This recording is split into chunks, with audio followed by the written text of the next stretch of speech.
Hello বন্ধুরা, আমি আজকে এসে পড়েছি চারগাছ বাজারে। চারগাছ বাজার হলো ঐতিহ্যবাহী ও পুরনো একটি বাজার।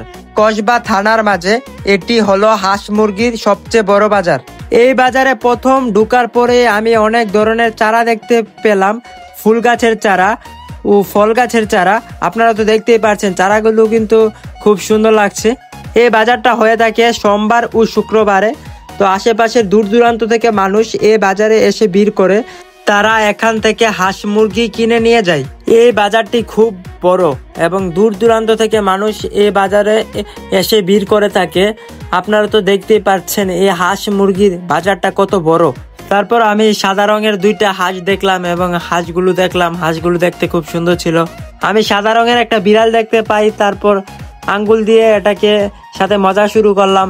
তারপর আমি চলে গেলাম কবুতরের দোকানে। আপনি তো আমার হাতে কবুতর দেখতে পাচ্ছেন, কবুতরটা কিন্তু খুব সুন্দর। পায়রা, পান্নি সব ধরনের কবুতর পাওয়া যায় এই বাজারে এবং দূর দূরান্ত থেকে মানুষ এই বাজারে কবুতর কিনা বেচার জন্য আসে। এখানে রয়েছে বাজরিগার পাখি। বাজরিগার পাখিগুলো কিন্তু খুব সুন্দর। এগুলো পাতিলের মধ্যে একটি ঘরের মাঝে থাকে। এখানে রয়েছে নানান ধরনের পাখি। চারগাছ বাজারে আমার সবকিছুই ভালো লাগছে, কিন্তু জ্যামটা ভালো লাগে নাই। এই জ্যামটা বন্ধ করার জন্য আমাদেরকে পদক্ষেপ নিতে হবে। আর ভালো থাকবেন সবাই। আমি আকাশ চৌধুরী, আবার আসবো নতুন একটা ভিডিও নিয়ে। আমাকে ফলো দিয়ে পাশে থাকুন।